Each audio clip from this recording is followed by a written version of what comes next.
IREL es innovación en excelencia profesional multidisciplinaria, brindando herramientas de última tecnología para la discapacidad que facilitan y optimizan el trabajo terapéutico profesional para la rehabilitación de niños y adultos.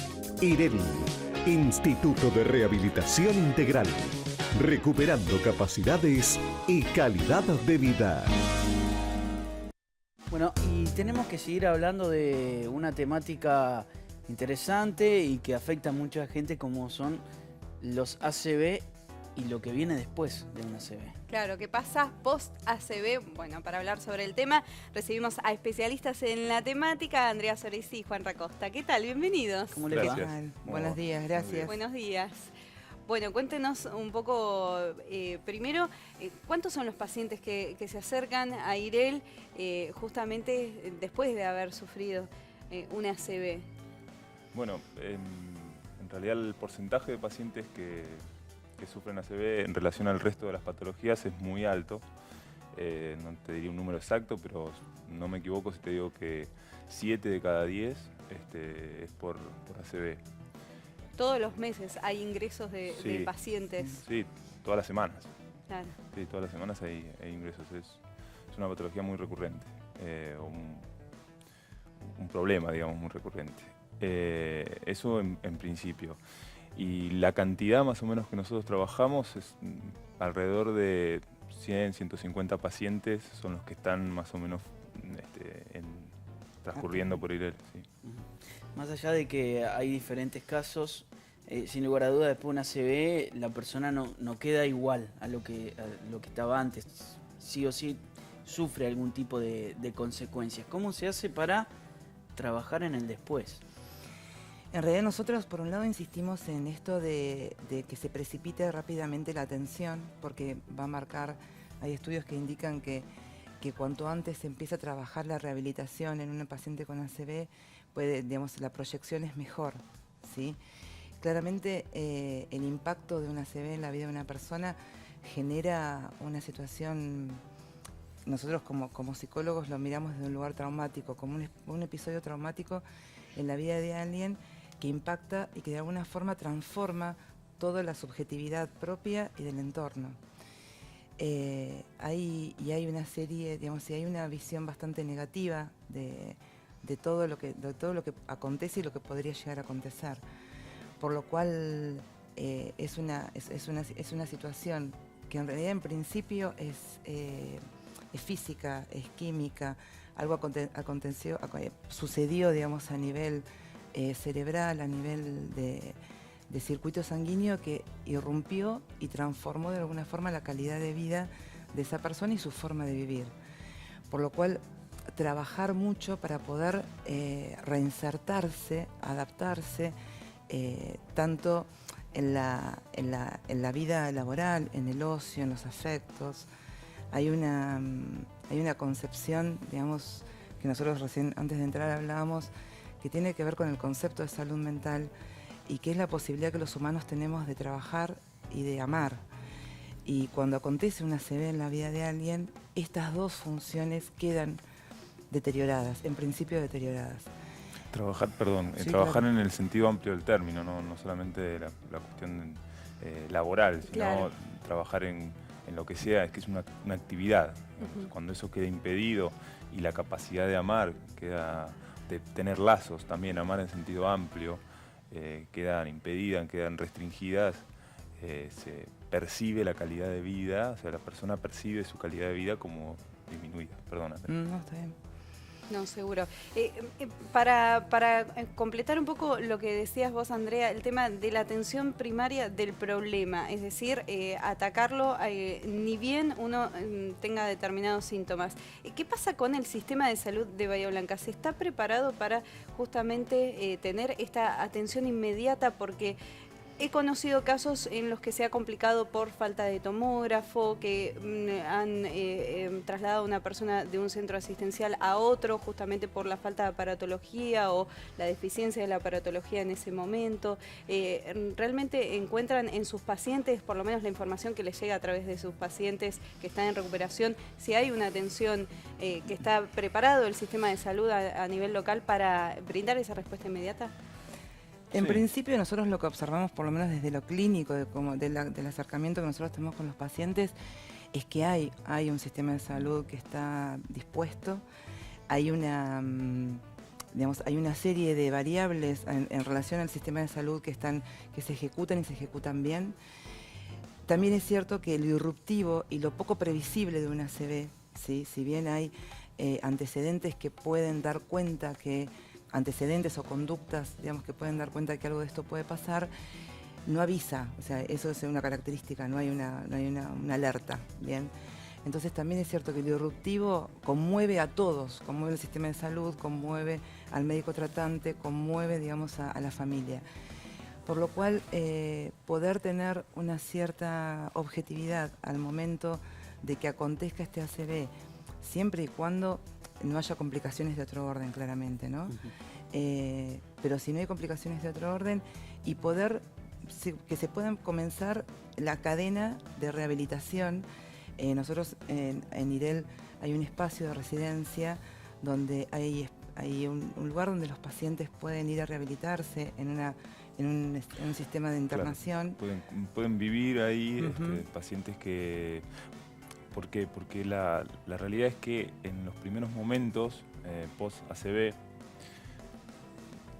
un poco volviendo a tu pregunta, a ver, uno puede trabajar previo al ACV y posterior al ACV. Cuando se da, es lo que decía Andrea, es irruptivo, eso es, tiene efecto de lo traumático, que uno no lo puede prevenir. Sí puede hacer prevención en cuanto a factores de riesgo y demás. Y post-ACV, en el estado, digamos, agudo del ACV, del post-ACV, la idea es que el tratamiento sea lo más amplio posible, lo más profundo posible. Entonces son muchas terapias, son muchas horas de rehabilitación, el paciente está conmovido por todo lo que le sucedió, la familia también. Entonces, en ese sentido, IREL cuenta con un espacio que es la residencia, que es un espacio donde los pacientes pueden vivir, sobre todo pacientes que tienen dificultad para trasladarse, o que son de la zona y tienen dificultades para venir todos los días a IREL, porque tienen que venir todos los días, varias horas. Cuenta con ese espacio para que los primeros meses de la atención, que es por ahí donde los efectos post-ACV reducen más, sean los más intensos posibles, los más intensivos posibles. Suele suceder con diversas patologías que si no te toca a vos o a alguien cercano, por ahí no estás muy al tanto de todo esto. Y desde esa desinformación uno piensa rehabilitación después de una ACV y uno inmediatamente lo relaciona con la parte motriz, con la parte del habla, que es lo que se puede ver afectado, o con cualquier discapacidad física que uno le pueda quedar. ¿Cuál es la tarea de un psicólogo en esa rehabilitación? Bueno, ardua. Todo lo que vos decís es así. Hay que destacar que cada sujeto es único, ¿sí? Y nosotros trabajamos siempre con la singularidad de cada caso. Esto quiere decir que la ACV afecta a una persona y los efectos que tiene también son únicos. Entonces, en algunas personas tendrá efectos motrices muy marcados, en una parte del cuerpo, en el habla, en otras tendrá menos. Depende en qué parte del cerebro afecte ese ACV, que por ahí no es el campo que nosotros trabajamos con Andrea. Ahora, todo eso repercute en la vida emocional de una persona y tiene que de alguna manera rearmarse con secuelas posiblemente, con un panorama diferente, y que es el efecto de una catástrofe. ¿Vieron las catástrofes que suceden, no sé, una inundación? Bueno, una vez que baja el agua, hay que empezar a reacomodarse con un panorama nuevo, distinto, y es ahí donde por ahí nosotros tratamos de acompañar al paciente en esa situación. Porque también es cierto que obviamente cualquier persona, hay una personalidad previa, claro, a la ACV. Entonces, digamos, a aquellas personas que históricamente por rasgos de personalidad han sido muy exigentes en su vida, también van a querer tener van a querer, en realidad es la forma que ellos tienen de mostrarse, mostrar este nivel de exigencia frente a la rehabilitación, al no querer secuelas. Entonces también hay un proceso de duelo muchas veces, porque es poder aceptar una parte del cuerpo que quizás ya no vaya a ser nunca más como antes, y por consecuencia una calidad de vida que nunca más va a ser como antes, pero sí, si nosotros contamos con pacientes que pueden tener, digamos, más capacidad de resiliencia en este concepto de poder, digamos, abordar lo traumático y transformarlo, sí claramente pueden tener una posibilidad de tener una vida tranquila, posible, y sobre todo posible, que no es poco, que uno a veces lo minimiza. ¿Y ese tratamiento se da solo con el paciente o con el paciente y su núcleo cercano, su familia? No, nosotros generalmente trabajamos con el paciente y con la familia, porque es un evento que conmueve a todos, conmueve al paciente y conmueve el círculo cercano, sobre todo el matrimonio, los hijos. Sí, aparte, pensá que muchas veces en los primeros momentos afecta el habla y nosotros trabajamos con la palabra, con lo cual no quiere decir que no hay nada por hacer porque el paciente no puede hablar. Puede comunicarse muchas veces, entonces trabajamos desde la comunicación, en sentido amplio, y si no hay ninguna manera de comunicarnos, trabajamos con el familiar.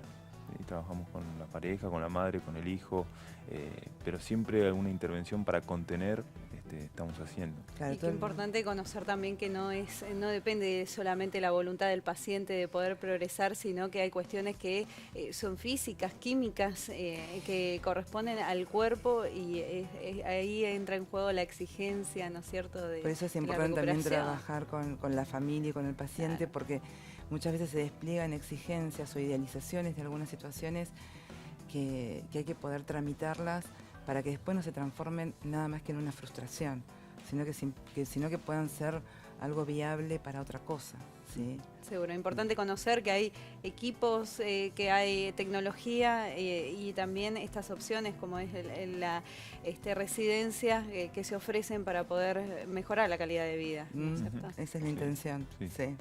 Sí. Muchas gracias por haber venido. Gracias. No, gracias a ustedes.